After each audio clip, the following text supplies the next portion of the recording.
Hello dear student, welcome to Saxena institute. My self Tarun Saxena.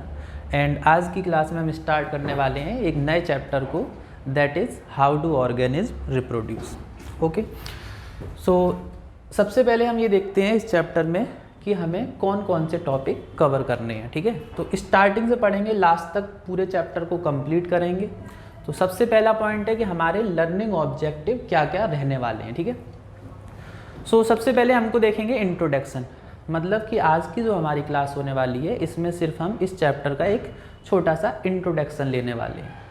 After that modes of reproduction, then asexual reproduction, and one by one हमें ये सारे topic cover करने हैं और last में हम पढ़ेंगे sexual reproduction in human beings. ठीक है, तो ये हमारे कंप्लीट चैप्टर का लर्निंग ऑब्जेक्टिव रहने वाला है। तो किसी भी चैप्टर को पढ़ने से पहले हमको पता होना चाहिए कि मेनली हमको उस चैप्टर में पढ़ना क्या क्या है। ठीक है, अब बच्चों स्टार्ट करते हैं अपना चैप्टर और आज की क्लास हम करेंगे इंट्रोडक्शन की। ठीक है, आज का ये जो पहला पार्ट हमारा इस चैप्टर का रहेगा, इसमें सिर्फ हम इंट्रोडक्शन समझेंगे। तो सबसे पहला पॉइंट जो आता है, हाउ डू ऑर्गेनिज्म रिप्रोड्यूस। तो इसमें जो टर्म है रिप्रोड्यूस, हमें उसको समझना है कि what is the meaning of reproduction. ठीक है, आई होप कि आप सभी लोग जानते होंगे कि रिप्रोडक्शन एक प्रोसेस है जिसमें ऑफ स्प्रिंग को प्रोड्यूस किया जाता है, मतलब बच्चे को जनरेट किया जाता है। ठीक है, यहाँ पर हम इस चीज़ को और ज़्यादा डिटेल में समझेंगे और हर चीज़ को कवर अप करेंगे। तो इसको और ज़्यादा अच्छे से समझने के लिए कि रिप्रोडक्शन होता क्या है, हम एक अपना एग्जाम्पल लेते हैं, बिल्कुल सिंपल सा। जैसे हम लोग अपनी बात करें तो हम लोग कहाँ से आए, हम लोग आए अपने पेरेंट्स से। वी कैन से दैट कि हमारे पेरेंट्स ने हमें प्रोड्यूस किया। ठीक है, या we can say that reproduce किया। तो हम आए कहाँ से, अपने पेरेंट्स से। अगर हम ये कहें कि भाई हमारे पेरेंट्स कहाँ से आए, तो हमारे पेरेंट्स आए उनके पेरेंट्स से। ठीक है, तो ये क्या है बच्चों, एक प्रोसेस है जिसमें हमको रिप्रोड्यूस किया हमारे पेरेंट्स ने और हमारे पेरेंट्स को रिप्रोड्यूस किया उनके पेरेंट्स ने। तो ये क्या बन गई, एक चेन बन गई जिसमें जो लिविंग ऑर्गेनिज्म है वो क्या कर रहा है, अपने बच्चे को जन्म दे रहा है, या we can say that produce कर रहा है। ठीक है, अब ये ह्यूमन बीइंग में तो होता ही है, साथ के साथ ये एनिमल्स में भी होता है। जैसे अगर हम लॉइन की बात करें तो लॉइन के जो बेबी होते हैं, लॉइन के जो बच्चे होते हैं, वो कहाँ से आते हैं, अपने पेरेंट्स लॉइन से। ठीक है, इसके साथ साथ स्टूडेंट ये बर्ड्स में भी होता है। ठीक है, बर्ड्स में भी होता है और यहाँ तक कि वी कैन से दैट कि यही सेम प्रोसेस हमको प्लांट्स में भी देखने को मिलती है।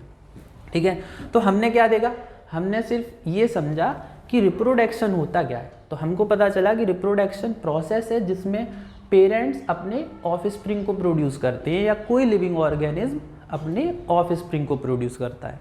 तो हम क्या बोल सकते हैं, a process in which a living organism produce new living organism। ठीक है, तो आपको जो पॉइंट याद रखना है वो याद रखना है कि एक ऐसी प्रोसेस जो सिर्फ किस में होगी, लिविंग ऑर्गेनिज्म में। ठीक है, ये नॉन लिविंग थिंग्स में नहीं होती। कभी आपने सुना हो कि भाई टेबल का कोई बच्चा हो गया हो, ठीक है, चेयर का कोई बच्चा हो गया हो, तो ऐसा नहीं होता। ठीक है, ये प्रोसेस सिर्फ किस में देखने को मिलती है, लिविंग ऑर्गेनिज्म में। ठीक है, a process in which a living organism produce new living organism.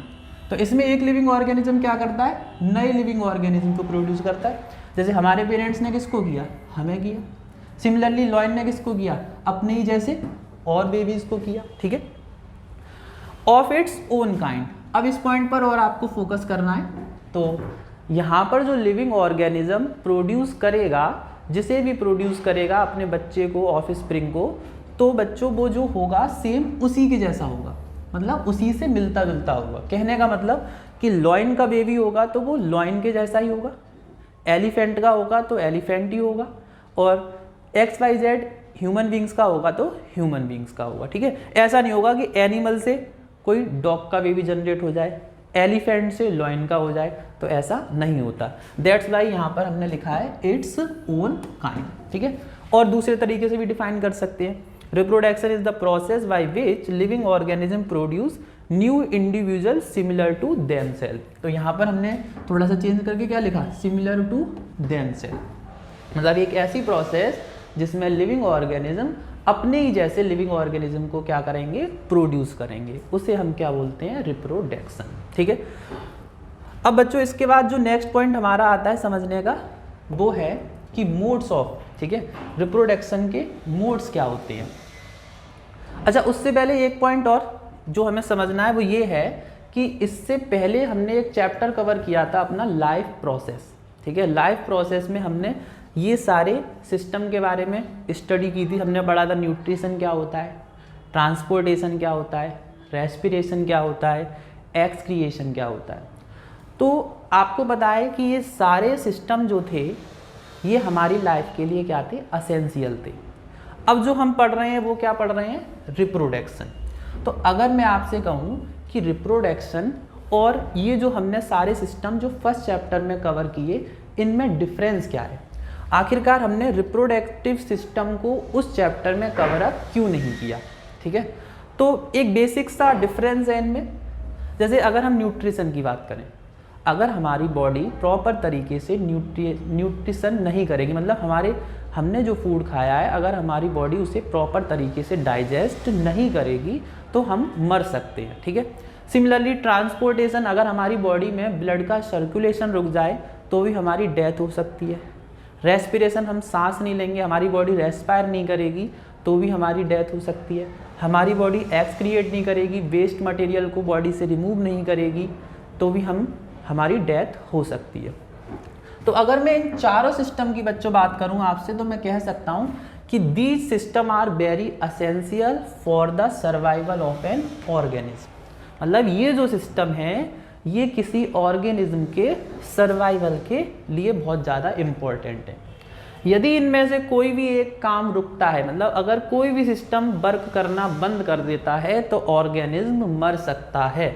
But reproduction के साथ ऐसा बिल्कुल भी नहीं है।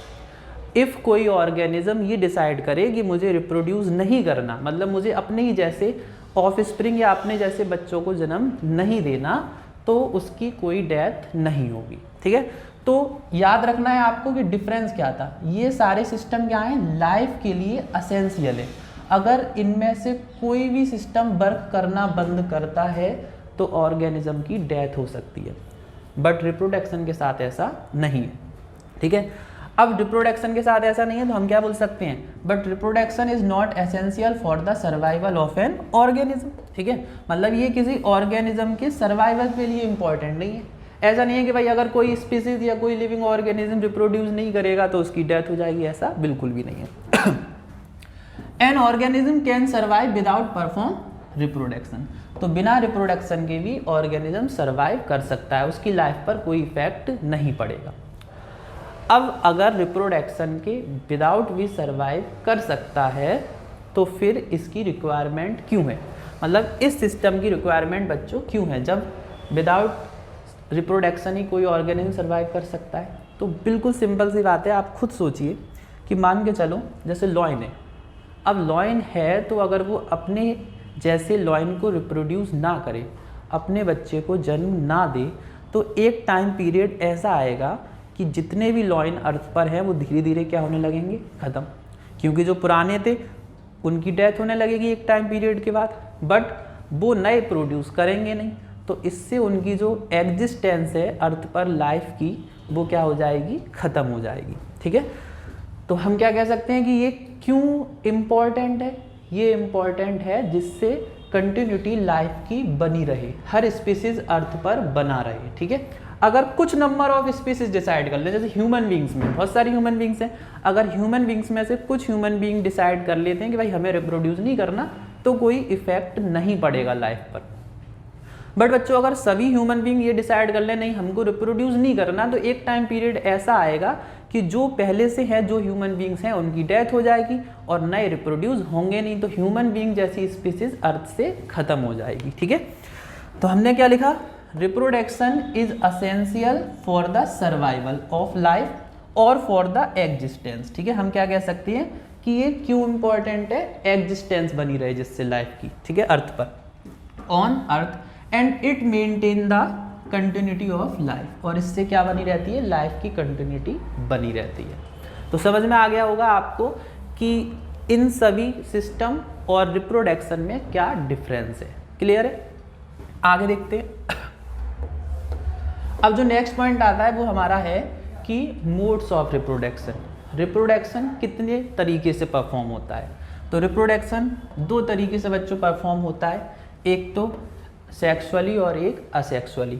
तो पहले हमने लिया है एसेक्सुअल रिप्रोडक्शन और दूसरा है हमारा सेक्सुअल रिप्रोडक्शन।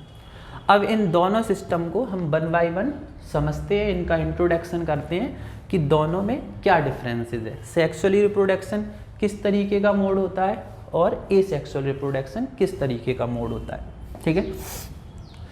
तो बच्चों सबसे पहले बात करते हैं सेक्सुअल रिप्रोडक्शन की, ठीक है। अब जैसे आप अपनी स्क्रीन पर ये कुछ इमेजेस देख सकते हो, अगर आप इन सभी इमेज पर फोकस करो तो आप एक चीज़ नोटिस करोगे कि सभी इमेज में आपको दो कपल दिखाई दे रहे हैं, ठीक है। जैसे लॉयन में देखो तो एक मेल और एक फीमेल, सेम बर्ड्स में एक मेल और फीमेल, और एलिफेंट में भी एक मेल और फीमेल।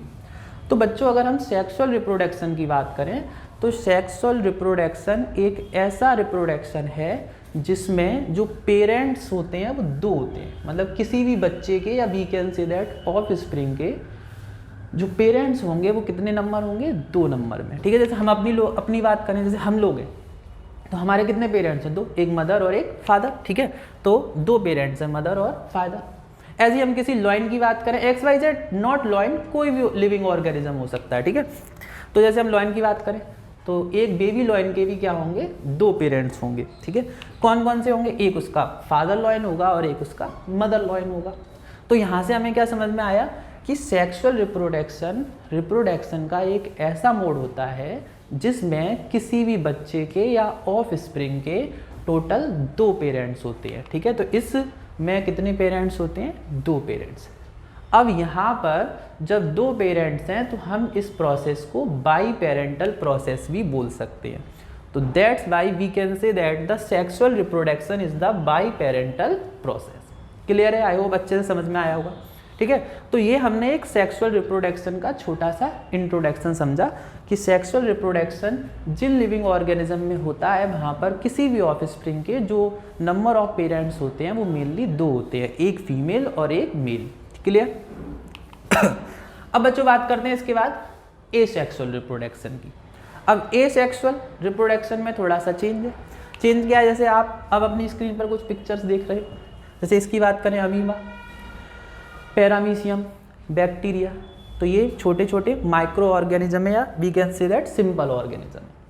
अब यहाँ पर बच्चों हम बात करें तो ये एक ऐसी प्रोसेस है जिसमें किसी भी ऑफ स्प्रिंग के, किसी भी बच्चे के या बेबी के जो नंबर ऑफ पेरेंट्स होगा वो सिंगल होगा, सिर्फ एक होगा।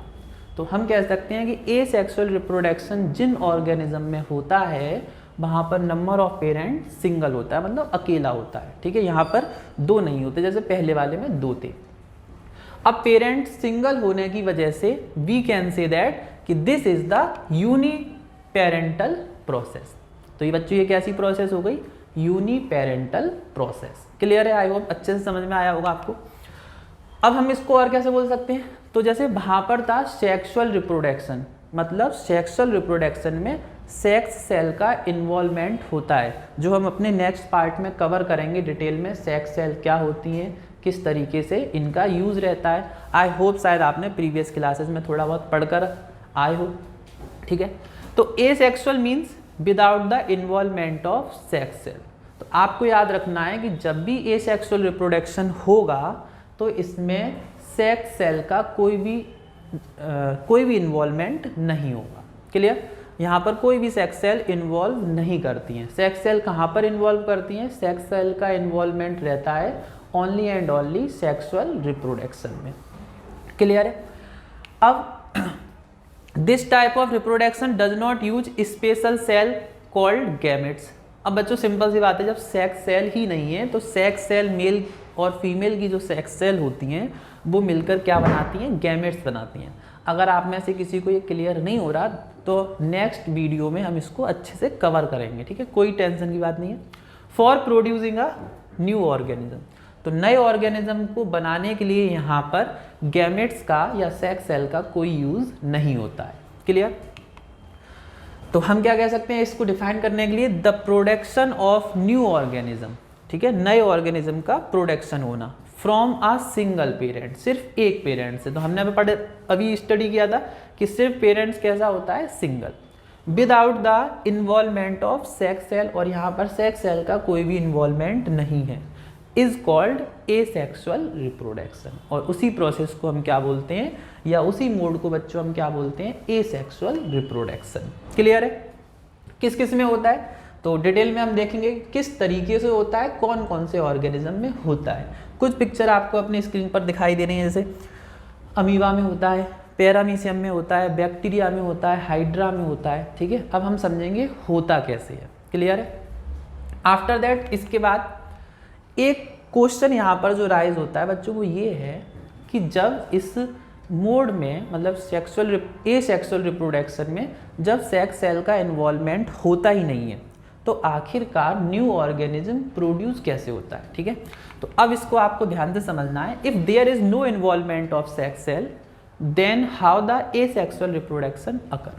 मतलब जब सेक्स सेल ही इन्वॉल्वमेंट नहीं कर रहे, गैमेट्स ही नहीं है, तो आखिरकार न्यू ऑर्गेनिज्म फॉर्म होगा कैसे। ठीक है, तो इसको समझते हैं कि किस तरीके से होता है। तो यहाँ पर नए ऑर्गेनिज्म को फॉर्म करने के लिए माइटोटिक सेल डिवीजन प्रोसेस होती है। ठीक है, मतलब एसेक्सुअल रिप्रोडक्शन में आपको याद रखना है कि जो न्यू ऑर्गेनिज्म रिप्रोड्यूस होकर बनेगा वहाँ पर कौन सी प्रोसेस यूज होगी, माइटोटिक सेल डिवीजन। ये आपने 9th में पढ़ा होगा। तो this type of reproduction will occur by the mitotic cell division.